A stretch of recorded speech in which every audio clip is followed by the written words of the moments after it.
Saloperie de fleuve, saloperie de froid, saloperie de bouffe infecte. C'est un peu comme ça que je définirais cette période de ma vie. Pas une partie de plaisir, ça je peux vous le dire. Entre les Russes qui nous attaquaient à n'en plus finir et la dysenterie qui avait touché presque la moitié des hommes de la division, on était mal barrés. Mais bon, je vais vous raconter ce qui s'est passé pendant cet hiver de 1943 au bord du Dniepr, ce fichu fleuve biélorusse. Me voilà donc avec Hans, Philippe, Marc et Erich, mon équipage de Panzer IV.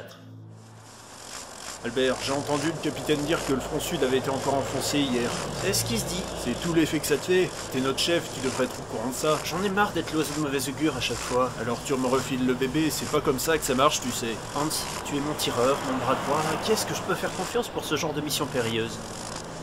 Bon, les mécanos ont fini de réparer la direction et ont changé les Winter-Kelton qui avaient pété hier. Bien, c'est une bonne chose de faite. Et Rich, on nous a bien approvisionné cette fois. Oui, c'est bon, j'en reviens. Trêve de blabla, tout le monde est là? Non, le bleu est encore parti en vadrouille. Je vais lui mettre mon pied au cul à ce blanc-bec, ses airs supérieurs me sortent par les yeux. Ah, t'es pas le seul, mais retiens-toi. On en a encore besoin tant que Fedor n'est pas revenu de l'infirmerie du bataillon. Comment va-t-il? Il va bien. Le chirurgien m'a dit qu'il serait sur pied d'ici 1 ou 2 semaines. On a eu de la chance que la balle qu'il a reçue ne lui ait pas éclaté le bide. Je me souviens de ce soldat le mois dernier qui s'était fait... C'est bon, on la connaît par cœur, cette histoire. Ah, Marc, viens par là. Qu'est-ce qui se passe? Rien, petit, on prend le thé. Assieds-toi, on va commencer le briefing. Bon, comme vous devez déjà le savoir, les Russes ont passé le Dniepr cette nuit. Et ce qui semble être une brigade blindée au courant complet est de notre côté du fleuve. On sait s'ils ont de l'infanterie? Je crois que les questions ne se posent pas. C'est même sûr que ce sont les premiers arrivés à mon avis. Oui, ils sont arrivés en premier. Un peloton de reconnaissance les a vus accoster en début de soirée. Alors pourquoi les nôtres n'ont pas attaqué? C'est pas leur boulot, ils sont pas équipés pour combattre à grande échelle. En plus, ils étaient sous le feu de l'artillerie ennemie, pas génial comme condition pour se battre. Oui, bon, je peux continuer? Oui, vas-y, chef. Vu qu'on n'avait pas assez de chars en état de combattre cette nuit et pas assez de carburant, nos troupes n'ont pas pu les refouler dès les premières heures de leur débarquement. Mais nous avons reçu le nécessaire ce matin et on nous ordonne de monter à l'offensive. Je vais aller faire chauffer le moteur tout de suite, je reviens. Mais on doit écouter le briefing. Philippe est à côté de moi dans le char, il me fera un topo en chemin, comme d'habitude. Vas-y, sinon on va partir à je sais pas quelle heure. Quant à toi, Marc, laisse les pros faire leur boulot tranquille et apprends comment on fonctionne. Mais à l'école, on n'est pas à l'école, on est sur le champ de bataille. Et on y est depuis plus longtemps que toi, alors ferme-la et écoute. Merci, comme je disais, nous allons faire partie des unités de contre-attaque pour éliminer les chars ennemis. Les 3e et 5e compagnies d'infanterie vont nous prêter main forte pour éliminer les équipes anti-chars ennemis. On aura le soutien d'artillerie. Normalement, quelques Vespeux de la Dash Reich doivent nous couvrir, mais personne ne sait quand ils vont arriver. Et vu que nos propres canons sont pris dans la glace, on n'aura sûrement pas de soutien pour ce combat. Pour ne pas changer, j'espère que le moteur ne calera pas comme l'autre fois, parce qu'on sera comme des glands si on se retrouve tout seul face aux Ruskov sans armée immobile. On nous a enfin envoyé de l'antigel pour le carburant. Normalement, l'essence devrait plus geler dans le réservoir, ça devrait faire gagner un sacré paquet de temps. J'espère. Bon, vous êtes prêts? J'ai nettoyé et réglé les optiques ce matin. De mon côté, j'ai vérifié la radio, pas de soucis. Pour la mécanique, on n'a pas de soucis. Marc, tu as nettoyé la culasse du canon comme je te l'avais demandé? Propre comme un sous-neuf, j'en ai profité pour graisser la trappe de la culasse qui grinçait. Parfait, en piste. Bon, je vois que l'antigel fonctionne. C'est agréable de pas avoir à faire un feu en dessous du moteur pour le faire démarrer. Ouais, et je vous ai resserré quelques boulons sur la suspension avant gauche. Ça ballottait un peu trop à mon goût. Très bien, merci. De rien.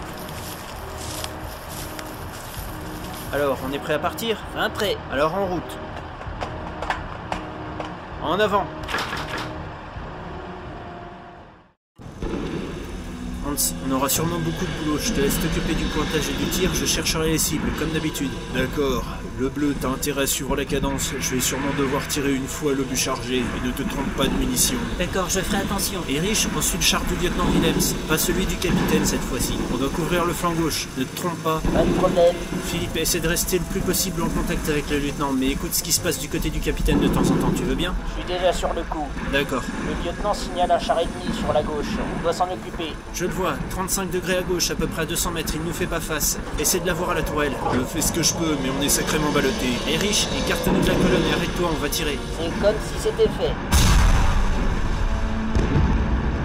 Impact. Merde, il précisait tirer un autre coup. Je sais, je vais lui griller le moteur. Dis à l'infanterie de le finir aux explosifs. Philippe, tu as entendu? Oui, j'envoie le message. C'est bon, il y a de la fumée, on peut repartir. Bien reçu. C'est pas triste aujourd'hui. On n'a même pas commencé le combat qu'on a déjà détruit un putain de P-34. C'est pas le moment de rigoler, on a du boulot. 3 quarts d'heure plus tard, sur le front. Il y en a de tous les côtés, je sais plus où tirer. Laisse passer ceux de droite, les autres vont s'en occuper. Concentre-toi sur ceux qui sont dans le bosquet à 300 mètres, ils veulent nous déborder. D'accord. Philippe, qu'est-ce qu'est fou l'infanterie, on a besoin de soutien. Le lieutenant vient de me dire que les gars à pied sont bloqués par une troupe ennemie sur le flanc droit. Eh bien dis-lui qu'on a un tas de rouges sur le flanc gauche et qu'on va pas pouvoir tous les retenir longtemps.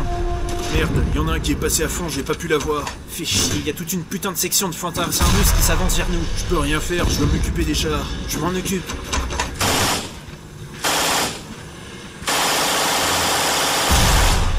C'est bon, ils font demi-tour.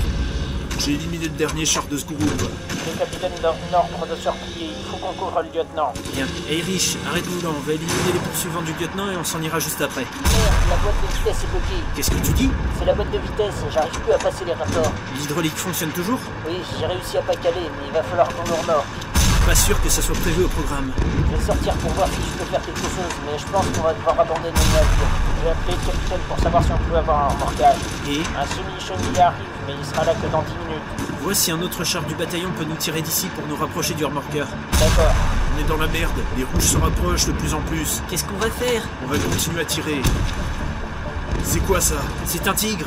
Il vient d'où? Je fais Panzer HK 502. Quelques tigres sont venus lui donner un coup de main, d'après ce que j'ai compris. Le tigre, il était touché. C'est bon, il est encore opérationnel.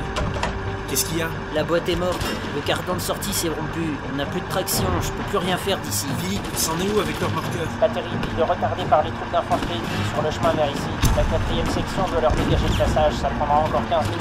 Bon, c'est pas la peine d'insister, on ne pourra pas tenir jusque-là. On abandonne le char, prenez vos armes et on s'en va. Bien reçu. Allez vous planquer derrière le tigre et attendez-moi, je vais parler à son chef. Mais qu'est-ce qu'on va devenir?